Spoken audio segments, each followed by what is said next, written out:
Hey everybody, what is going on? I am Maximus Rex and this is Big Baby Reviews. Today is usually Dale Keown Day, but we've run out of Dale Keown issues in my collection, so we're moving on to a new artist. This one, not so image specific. This guy was very popular in the early 90s. I'm talking, of course, about JOE QUESADA, who, was offered apparently a series at Image Comics, but one of the conditions that he wanted was that he would become an Image partner. They did not want to do that, so he moved on and did his own creator-owned stuff at Event Comics. His comic was called Ash. Not a huge success, but eventually that morphed into him working for Marvel Knights and rebooting some of these Marvel characters. Had some pretty good success there, and eventually was offered the position of editor-in-chief at Marvel Comics and helped to usher in kind of the post-Image age, is what I would call it, at Marvel Comics. But here we're going to look a little bit at his beginnings. One of the first published comics he did, I think, for the big two, so for DC Comics. This is Spelljammer, issue number 13, cover dated, September 1991. He'd done a bit of work for Valiant before this. And what I'm really going to mention here, first off the bat, is he's already got kind of his dynamic sense and his compositional sense. But I feel like a lot of his aesthetic is being pulled from Mike Mignola, a little bit like Jay Lee. So I see some commonalities between their artwork, even though at first glance it might not be so obvious. But the Mike Mignola influence, I think, is obvious on both. And that's what we're going to talk about this issue. Pretty kind of standard cover. Don't know back in the day if I had seen this, if I would have thought, whoa, this guy's awesome or whatever. Even within the pages of the comic, not yet. A few little glances at what he will become as an artist. Another interesting thing here, inked by Dan Panosian, who we know from Image Comics as well. So there you go. Let's crack her open and have a look inside. So right away, you're going to see lots of dark shadows and what I call tick lines, right? The lines that kind of break off from the shadows onto the figure. You'll see a lot of those throughout here. So again, I definitely feel like he's pulling from like late 80s Mignola for that stuff. But at a much more dynamic sense, I think, than Mignola. Mignola tends to have very kind of flat images where you're looking at things just pretty much head on. Here we've got a slight bird's eye view looking up at the figure and this hatch here in the foreground, and we've got a tilted horizon, so all of that helps to just make this image much more dynamic than it would be if it was just kind of a head-on shot. So starting off with a nice big dark splash, and once you open up the comic, you get a bit more of the storytelling.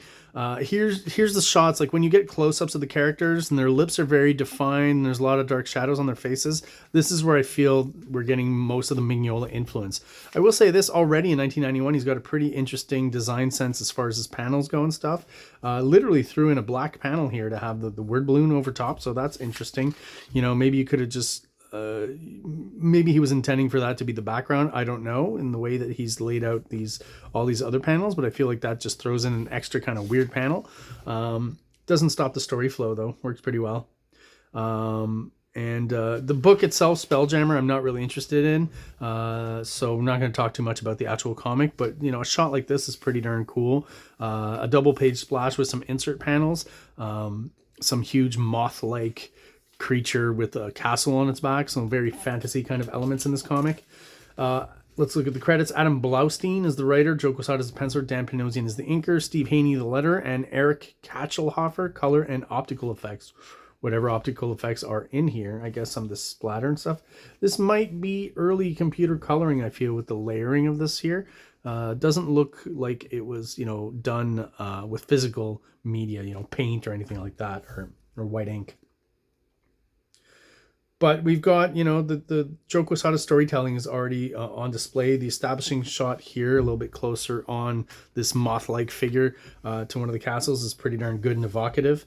And again, a lot of the hatching and line work is just, to me, so reminiscent of this period of Mike Mignola. Definitely this here.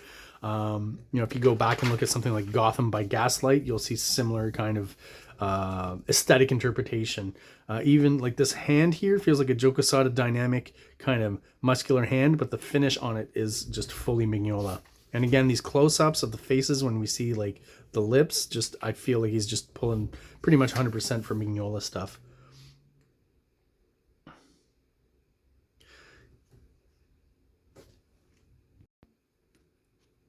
You can look at some of the stuff too that he did in around this time. There's Legends of the Dark Knight annual, where a bunch of different artists are doing different parts of the story, and JOE QUESADA does one of those. I feel like it's probably a little bit past this, and he's improved a bit, but there's similar kind of textures and ink lines that I'm seeing here, even though he's being inked by Dan Panosian, that you could pick up in that Dark Knight annual. I'm not quite sure which number it is. It might be the first one. Pretty good treatment of this shot here, right? If the writing says, hey, he walks into a party with, you know, kind of an orgy, I guess, with the food and stuff, and a lot of stuff happening off panel, which is clever. Again, though, this the hatching from the ground up, from the shadows up on these capes and these figures and stuff, just fully Mike Mignola to me.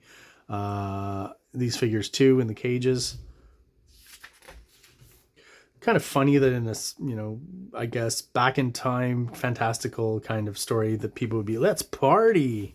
Feels kind of like an early 90s thing in the comic that feels like it's trying to portray, like, I guess medieval or Viking times or something like that, obviously in a fantasy setting. The establishing shots are always very nice and evocative. And you start to see, again, like I said, some of the aesthetic that he takes from Mike Mignola that will become more JOE QUESADA and more part of his bag of tricks. The texturing on the trees and stuff is just something I feel like he's going to use all throughout his career. It's sometimes in strange places. Like to have it on this cup, I get that it helps to define the volume. It just gives it a kind of an odd texture, but it works. Now, obviously, this is early on in his career, so storytelling-wise, you know, he's not going too crazy, kind of like the McFarlane school, kind of come in and do standard stuff and then work in your crazier stuff as you move from issue to issue and gain some momentum. So I feel like we're getting some of that here with JOE QUESADA as well. And again, it's early, so there's not that much, you know, that's exciting for me to point out and stuff.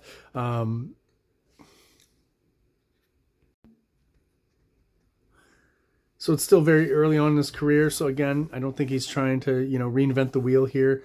He's doing some pretty common staging tricks, foreground and background, etc. in his storytelling pages. You know, we're not getting too many splash pages or double page splash pages just yet. This I thought was very cool. Just this one shot, bird's eye view, pretty extreme, looking up and the character jumping down. I think it's done really well here. I feel like he's a fill-in artist at this point, right? So probably getting this very late in the game as a job, and probably has to draw very quickly and get through it very quickly. Then there are pages here where I see the Mignola influence, right? On the face here, the lips, the close-up here, that I start to see a resemblance with some of the stuff that even Rob Liefeld was doing in early New Mutants.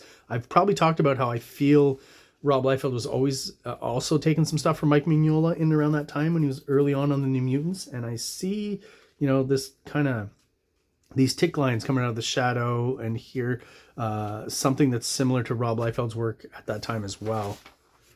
And again, both of them pulling from Mike Mignola for sure. And I mean, that's my general comment. If I didn't know this was JOE QUESADA, you know, I don't know if I'd necessarily pick up on it, apart from some of the ticks and his textures and stuff, and some of the foreshortening is very kind of in his style. Unfortunately, his style has morphed over the years, where I do prefer maybe not this early style, but some of his mid-90s stuff that was very comic booky and again image inspired and extreme, and bombastic, and a lot of his wizard covers were done that way and were very cool, and that's where I mostly found out about him early on, and then later on, you know, picked up Ninjak and stuff like that. I mean, really the only JOE QUESADA series I picked up was Ninjak, and then my buddy, when he was doing Marvel Knights, one of my buddies had them and I read those and I thought they were pretty good, and the art was good as well. But yeah, the way the proportions that he uses, he tends to have pretty bulbous big forearms and stuff in his characters, on his male characters at least, so I feel like there's some of that here too. Some of the visual shorthand and the foreshortening here, the way he, you know, draws angles and not curves on legs and stuff, and just very angular lines. So early on, we still can see some of the ticks that will become kind of the QUESADA tropes in his artwork. This ad I always thought was very cool, and this book, Batman Holy Terror, I don't know if there's a lot of fans of it. I don't hear people talking about it. It's one of the, it's actually the first official Elseworld, right? Because Gotham by Gaslight that Mike Mignola did. Wasn't officially an Elseworld when it first came out. They later on, with subsequent prints, put the Elseworld tag on it, but this is really officially the first Elseworlds comic with some amazing, awesome Norm Breyfogle art. Breyfogle not talked about quite enough as far as late 80s, early 90s go. Had a very dynamic, interesting, creepy style. Very graphic as well. And this is a good book that you should find, easily for a cheap price, maybe not in the dollar bins, but at a very reduced rate, because it's just not something that moves much. But it's a great book with great artwork.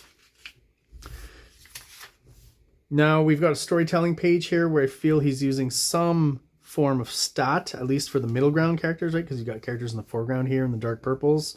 So smart enough to recycle some of this image. I mean, it feels like some of them are statted and others are redrawn. So I don't know exactly what happened here and how this was done, but for sure some of that is a stat and a photocopy, right?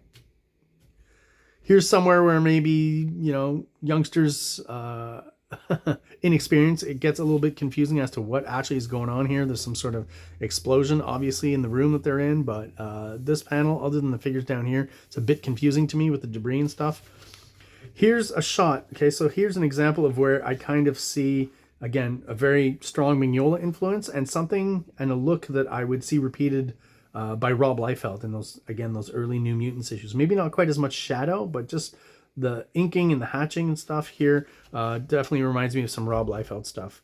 And again, I think both of them are pulling a lot from Mike Mignola.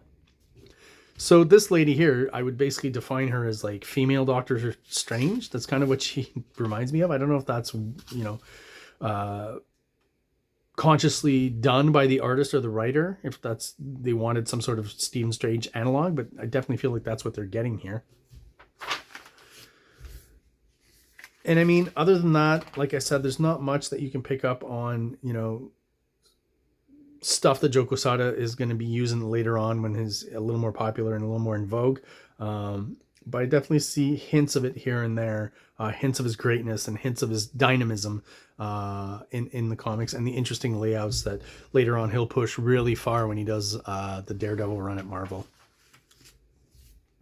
And that's pretty much all I got to say about this issue here.